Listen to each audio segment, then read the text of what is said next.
Recording number 165. Bhagavatam చదువుకుంటూ ఉన్నాము. నీ తండ్రి వచ్చినప్పుడు నేను లేచి నిలబడి నమస్కారము చేయలేదని నీ తండ్రి తిరస్కరింపబడెనని భావించుచుంటివా? అది సరికాదు. లోకమున జనులొకరికొకరు ఎదురు వచ్చి గౌరవించి నమస్కారములు చేసుకొందురది సహజమే, కాదనను. కాని దేహాభిమానము కలవారికి భౌతికముగా ఈ సత్కారములు చేయరాదని ప్రాజ్ఞుల మతము. అట్టి అహంకారులకు మనస్సుననే ఈ మర్యాదలు చేయవలెను గాని మానరాదు. నమస్కారమనున్నది ఎదుటివారిలో వసించు దేవుని తాను గుర్తించుటకు గాని ఎదుటివారికి కాదు, వారి కొరకు కాదు. అది నమస్కరించువాని అంతర్యామి సాధన కొరకు, అహంకార క్షాళన కొరకు. కనుక ఎవరెదురైనను నమస్కారము పూజ్యభావము మానరాదు. మంచివారికి భౌతికముగా చేయవలెను. అట్టి భేదములు పాటించు అహంకారమునకు భౌతికముగా చేసినచో వారి అహంకారమును పెంచిన వారి మగుదుము. మానినచో మన అహంకారము పెరుగును. కనుక మానసికముగా త్రికరణ శుద్ధిగా అహంకారులలోని వాసుదేవునకు నమస్కరింపవలెనని పరమేశ్వరుని ఉపదేశము. నేనెప్పుడునూ వాసుదేవునకు నా హృదయమున నమస్కరించియే ఉందును. కనుక నేనే అతడై ఉందును. వాసుదేవ శబ్దముచే తెలియబడువాడు శుద్ధ సత్వగుణమూర్తి, ఆవరణములు లేనివాడు. నేనెవ్వరిని చూచినను వారిలోనున్న వాసుదేవ స్వరూపమునకు హృదయమున నమస్కరింపక మానను. దానిని అతడెరుగును. మీ తండ్రి పూర్వము బ్రహ్మలు చేయు యజ్ఞమున దీనిని ఎరుగక దుర్భాషలాడి నన్ను అవమానముగా పలికెను. అప్పుడు శివుడు నిశ్శబ్ద స్వరూపుడై ఉండెను, మారు పలుకలేదు. పలికినచో దక్షుని వంటివాడే అగును. ఈ కారణముచే నీ తండ్రియు వాని మార్గముననుసరించు వారును మనము రాకపోకలు చేయుటకు తగరు. సజ్జనులు దుష్టులను ద్వేషింపరాదు గాని వారి నుండి తప్పించుకొనవలెను. శివుడు దక్షుని ద్వేషింపలేదు. ద్వేషింపనప్పుడు వాని ఇంటికి పోరాదన్నచో తప్పులేదు. ద్వేషింపనిచో ఎందుకు పోరాదు అనున్నది వితండవాదము.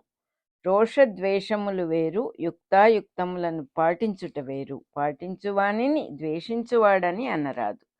నా మాట వినక నీవు ఏగితివేని నీకు పరాభవము కలుగును. బంధువుల దగ్గరకు పోయినప్పుడు గౌరవింపబడక తిరస్కరింపబడుట చచ్చుటయే కదా. ఇట్లు పలికి పరమేశ్వరుడు తనలో ఇట్లనుకొనెను. కోరక కోరినది పొమ్మని అనుజ్ఞ ఇచ్చి తినేని అవమానము వలన అశుభము కలుగును. పోవలదని వారించి తినేని పోనీయలేదను బాధ ఉండును. ఇట్లుహించి పరమేశ్వరుడిక మాట్లాడకుండెను. భగవంతుని సాన్నిధ్యము వలన సృష్టిలో జీవులకు కలుగునది యుక్తాయుక్త పరిజ్ఞానమే గాని కార్యనిర్వహణము కాదు. భగవంతుడు కేవలము సాక్షిభూతుడు. అతడు జీవుల ఇచ్ఛకు వ్యతిరేకముగా శాసించినచో జీవులుండరు. తన క్రీడలో విభాగములుగా తనకు జ్ఞానస్వరూపము, జీవునకు కర్తవ్య నిర్వహణము ఏర్పరచను. తనకు కర్తవ్యమే లేనప్పుడు నిర్వహణమేమి?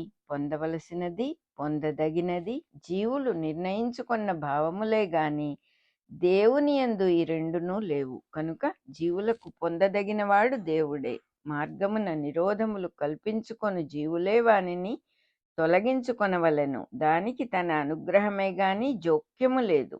ఈ సంభాషణమునందెచ్చటను శివుడు సతీదేవిని పొమ్మనుట గాని వలదని సలహా చెప్పుట గాని చేయలేదు.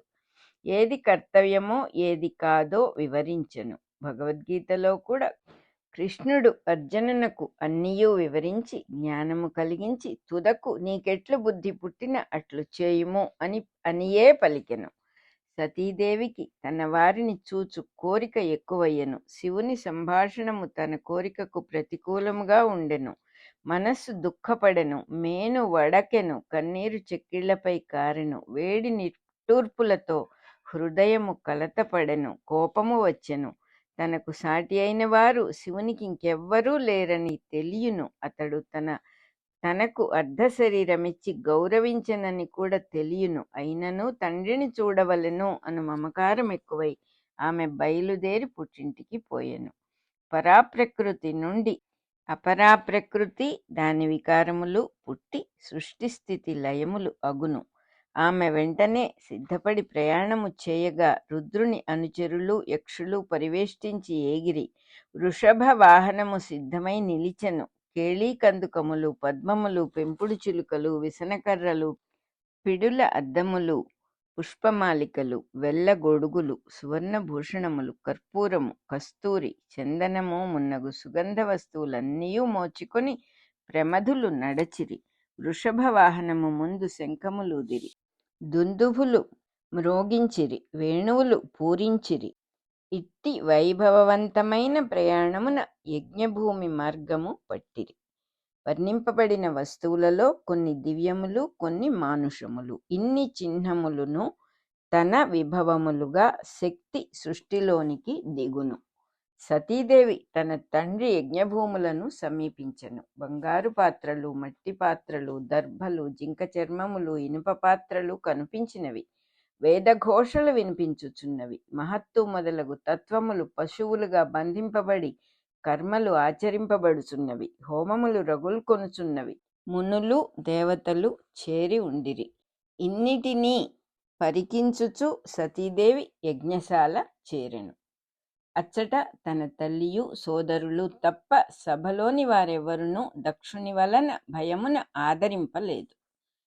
తల్లి పినతల్లులు తన్ను కౌగలించుకొని ఆనంద బాష్పములతో గద్గద స్వరముతో క్షేమము అడిగి ఆదరించిరి.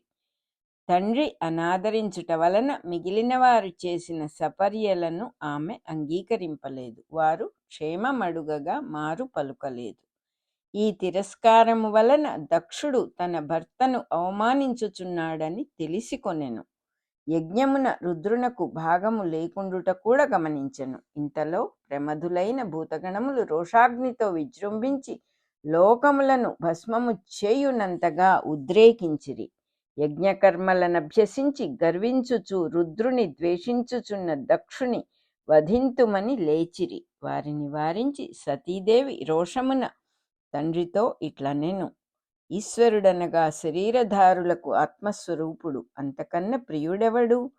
తనకన్న తనకు ప్రియుడెవడు? అట్టి భావమున హృదయములలో మెలుగువాడు ఈశ్వరుడు. వానిని తిరస్కరించు దక్షుని సృష్టి అనగా ఆత్మజ్ఞానము లేని ప్రాకృత జీవులు. అట్టి ఈశ్వరునకు ప్రియులు అప్రియులు అని లేరు. అధికులు మొదలే లేరు. అతడన్నిటికీ కారణము. అతని యందు మాత్సర్యమునకు తావులేదు.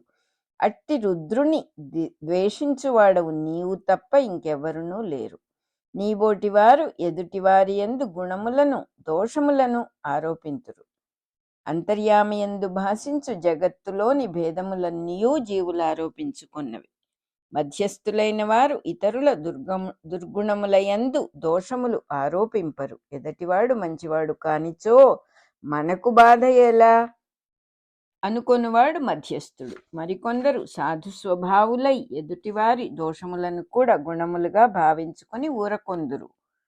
తన్ను గౌరవింపనిచో గమనింపరు. తమ్ము దూషించినచో వాడే బాధలో ఉండి అట్లు ప్రవర్తించెనో పోనిమ్మని అనుకొందురు. తన్ను మోసగించినచో వాని స్వభావం అట్టిదని దూరముగా తొలగుదురు. అట్టి మహాత్ములు యజ్ఞమున ఉన్నారు. వారి యందు నీవు పాపబుద్ధిని కల్పించితివి. మహాత్ముల పాదధూళిచే దోషములు తొలగును. దేహము జడ స్వభావము, అదియే తాననుకుని వారు దుర్జనులు. వారికి మహాత్ముల నిందించుట తగదు. శివ అను 2 అక్షరములు ఉచ్చరించి భావమున నిలిపినచో పాపములు తొలగును కదా. అట్టి మహాత్ముని ద్వేషించి నీవు అమంగళుడవగుచున్నావు. నీవు శివుని ద్వేషించుట నాకు ఆశ్చర్యము గొలుపుచున్నది. మహాత్ములతని పాదపద్మములు సేవించి తుమ్మెదల వలె బ్రహ్మానందము అను తేనె గ్రోలి ఆనందింతురు, విజ్ఞానులగుదురు. అట్టి దేవునకు ద్రోహము తలపెట్టిన నిన్ను ఏమనవలెను? తల్లియు పినతల్లులను తన్నాదరించినను దక్షుడు శివుని ద్వేషించను కనుక సతీదేవికి సంతోషము కలుగలేదు. దైవమును నిందించుకొని చోట చుట్టరికములకు గౌరవముండదు. దైవభక్తి లేని వారు దేనిని నమ్మవలసిన సంస్కారము కలిగి ఉండరు. నమ్ముటపై వారికి నమ్మకముండదు. చుట్టములనైన మోసగింతురు. దైవదూషణయందు శక్తిహీనత ఉండును. శక్తి కచ్చట స్థానముండదు. కేవల తంత్రజ్ఞులైన వారు ఎంత శక్తిమంతులైనను పోటీలు పడి ఒకరినొకరు పడగొట్టుకొందురు. వారి యందు శక్తి ఒకరి నుండి ఒకరికి అస్థిరముగా పరుగెత్తి తుదకు విధ్వంసము చేసి విడిచిపోవును. ఇచ్చట సతీదేవి పాత్ర శక్తికి ప్రతిరూపము. ఆమె వలననే దక్షయజ్ఞము ధ్వంసమగును. ఆమె ప్రసక్తి లేకున్నచో దక్షుడు యజ్ఞమును పూర్తి చేసి ఉండెడివాడు. తత్ఫలితముగా భౌతిక శరీరములు ధరించిన జీవులందరూ దైవమునకు స్థానమీయక శక్తిహీనులై ఇంద్రియలోలురై మోక్షమార్గము లేక భూమిపై రేణువుల వలె నిలిచి ఉండెడివారు. మన రికార్డింగ్ నెంబర్ 165 అయిపోయింది.